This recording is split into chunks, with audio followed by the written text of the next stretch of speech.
Another town back in the hands of Azerbaijan. It may be uninhabited, but it's still dangerous. The military says more than 150 landmines were defused along a few kilometers of this road. These units have taken control of Agdam, once a busy city and one of the most populated areas around Nagorno-Karabakh.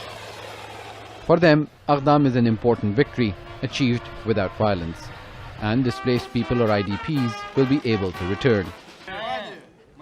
Agdam is one of the 3 regions being handed over by Armenia under a Russian brokered deal.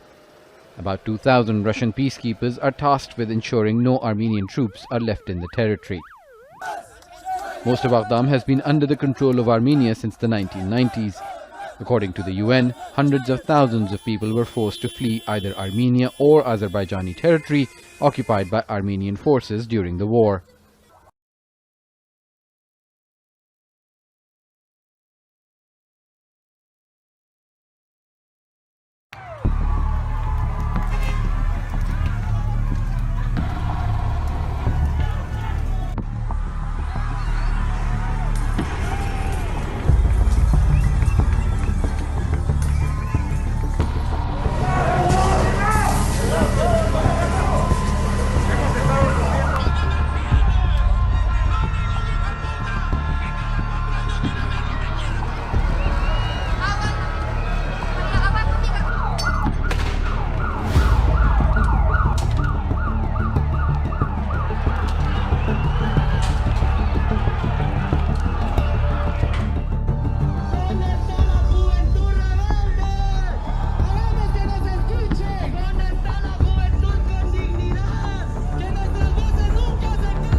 The G20 summit of the 20 wealthiest nations and emerging powers is hosted by Saudi Arabia this year, but the country has repeatedly faced international criticism over human rights concerns. Well, ahead of the primarily online forum, members of the European Parliament urged Commission President Ursula von der Leyen and the President of the European Council, Charles Michel, to boycott the event. Jamal Khashoggi, an outspoken critic of Saudi Arabia's government, murdered in a Saudi consulate. Blogger Raif Badawi publicly flogged and sentenced to 10 years in prison for allegedly insulting Islam. Activist Lujin Al-Hatrol detained for seeking the right to drive. Those are just 3 examples of human rights violations in Saudi Arabia, the country hosting this year's G20 summit.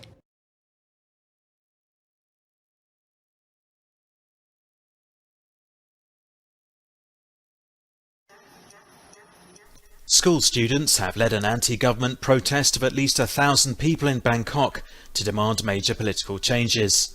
Some dressed up as dinosaurs to suggest that the government will soon be made extinct. The students recently joined the pro-democracy movement.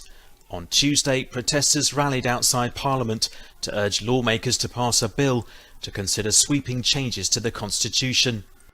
They included sections about the rights and privileges of the much-revered monarchy. The lawmakers agreed to consider the changes, apart from those affecting the royal family.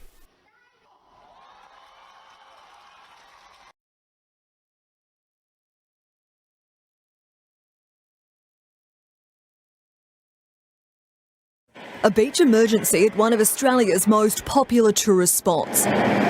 A morning bodyboard north of Western Australia's iconic Cable Beach, ending in tragedy. Witnesses reporting a gruesome scene. A man's hands bitten off, his upper thigh severed by an unknown shark about 30 metres offshore. Beachgoers braved the waters to pull him in about 8:30 this morning, but the man in his 50s couldn't be saved. The shark could still be seen from the shore, bait fish balls visible up and down the coast. It's understood the bodyboarder is a Broome local, treated by police officers before being removed by paramedics. It's a town most known for its 22 kilometres of pristine white sand. Its biggest dangers, crocodiles and irukandji jellyfish. Shark attacks are rare.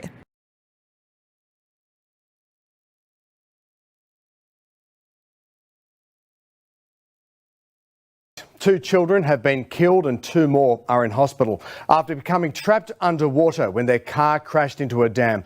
6 people in all were submerged in Lake Wairaralong near Bow Desert, with witnesses rushing to reach them. The car upside down, almost entirely submerged from above. It's immediately clear this is a disaster.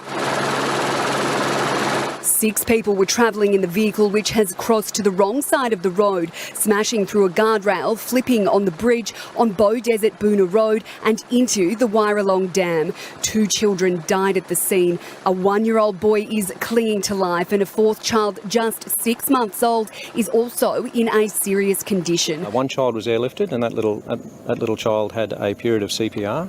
A woman in her 30s and a man in his 20s were also on board and survived.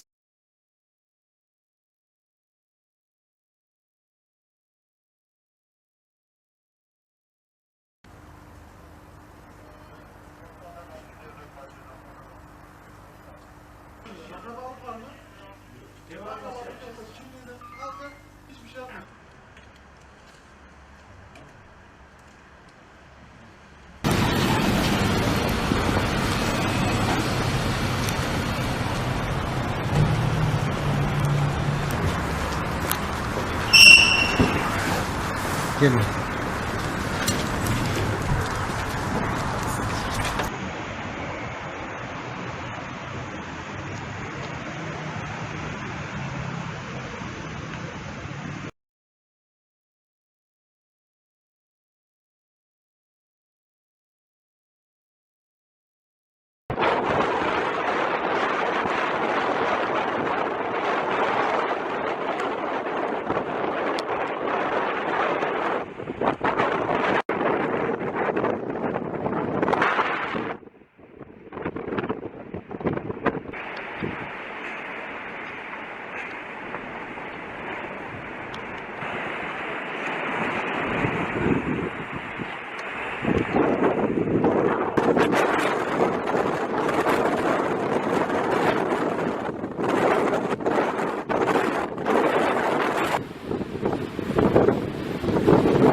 Around 150 of London's black taxis lie in fields outside the city, abandoned and collecting dust. A similar scenario can be witnessed in Hong Kong, where hundreds of buses have been off the roads for about 10 months now. COVID-19, the consequent lack of demand, and battered tourism are to blame here. The tourism sector has evidently taken a hit amid the pandemic. The London black taxis, which were once a British symbol of economic activity and tourism, now have nowhere to go. And if that wasn't enough, these taxis have now become the target of thieves who remove catalytic converters and diesel particulate filters.